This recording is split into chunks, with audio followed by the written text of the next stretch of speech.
Så vi skal lave en lille yogaøvelse, som balancerer energien, som balancerer de to halvdele af kroppen, højre og venstre side, og som også både sådan beroliger nervesystemet og giver et blidt stræk.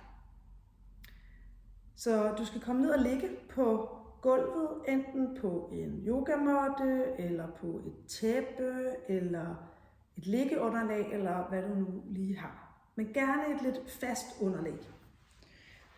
Så du kommer ned og ligge her med bøjet ben.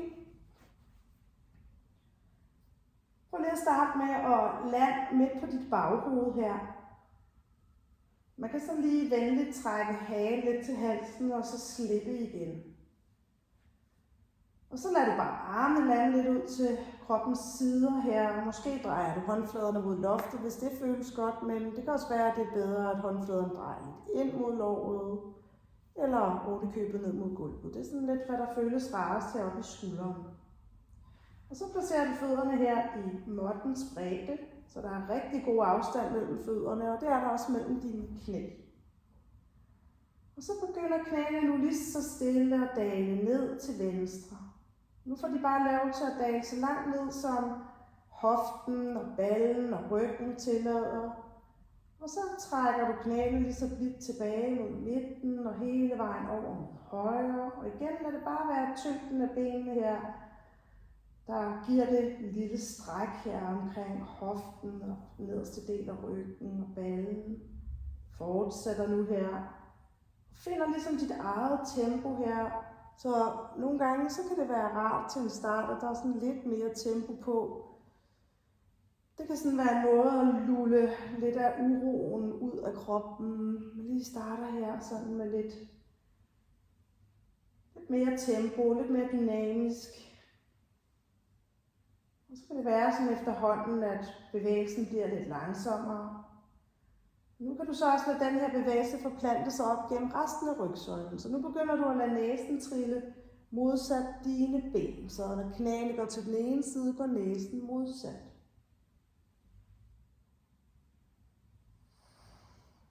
Og så når du har fanget den her bevægelse, så prøv at se, om du kan lade være med at tænke alt for meget over det. Og så ligesom bare lade det ske. Og det her lille gode twist op gennem rygsøjlen.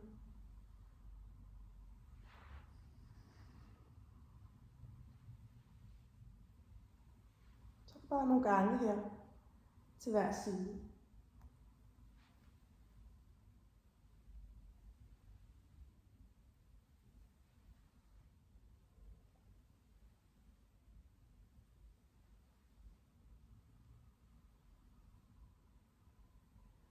Og så næste gang knæene falder til den ene side, og næsen er trillet modsat, så kan du blive her.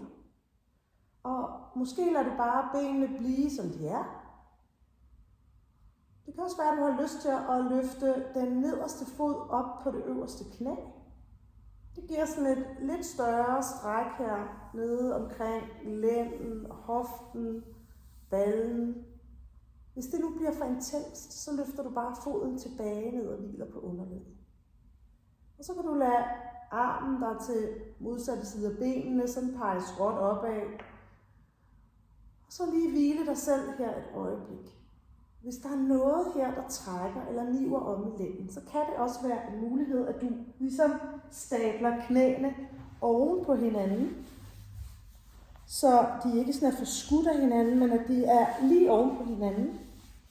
Det giver lidt mere symmetri heromme i din lænd. Og så igen åbner armen bag. Så kan det være, at skulderen den hænger her og flagrer lidt. Jeg vender mig lige om, så du kan se det her til den modsatte side. Så hvis den nu hænger her løftet op over gulvet, så kan man så lige putte noget ind under den, som støtter den. Det kan være et tæppe eller en blok, eller hvis man er heldig at have en yogapølle. Og så hviler den der. Så når du har fundet din version her af det her twist, så lander du bare dig selv her.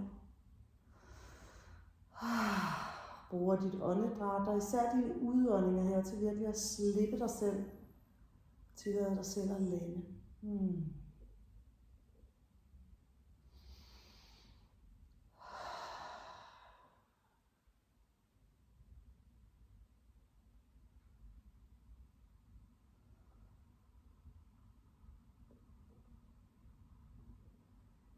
Måske oplever du det, som jeg oplever nu, at din mave begynder at boble lidt, og der er noget, den ligesom knurrer lidt og siger lidt lyde. Det er fordi, at vi stimulerer også fordøjelsen ret meget med de her twist her. Ja. Yeah. Hvis du nu har løftet den nederste fod op på det øverste knæ her, så kan du lige så stille lade den falde ned og lande på gulvet igen. Trække knæene og næsen tilbage ind til midten. Og så kan du lade benene falde til modsatte side nu, og lade næsen dreje modsat benene. Og igen undersøge, for det behøver ikke at være ens til siderne, om der er mulighed her til denne her side, for at du løfter foden op på, eller om du igen skal gøre knæene symmetriske og stable dem oven på hinanden. Og hvordan med skulderen her til denne her side her? Skal den have lidt støtte, for at du ligesom kan lade armen søge lidt skråt opad. Nogle gange så kan man, hvis man får armen lidt for højt op, komme til at lukke af for noget blodomløb her, og så begynder fingrene at sove lidt.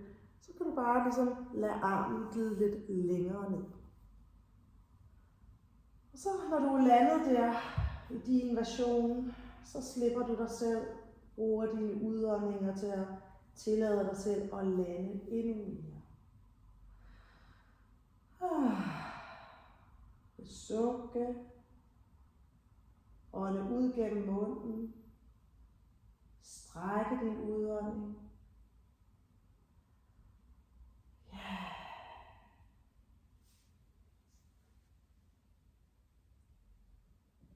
Det bliver her lidt nu.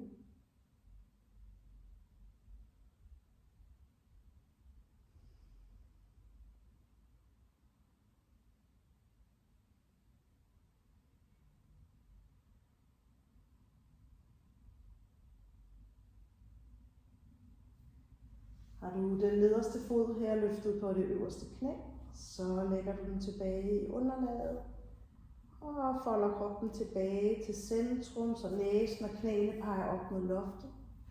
Og her, der krammer du knæene til brystet. Gør det blidt og langsomt. Og trækker panden i retning af knæene, så du sådan lige strækker din rygsøjle langt.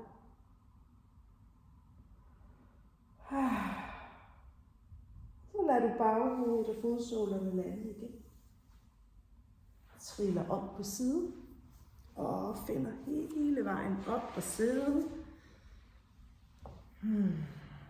Og så kan du bare lige sidde her et øjeblik, lukke øjnene og så lige mærke efterklangen af den her lille øvelse i kroppen.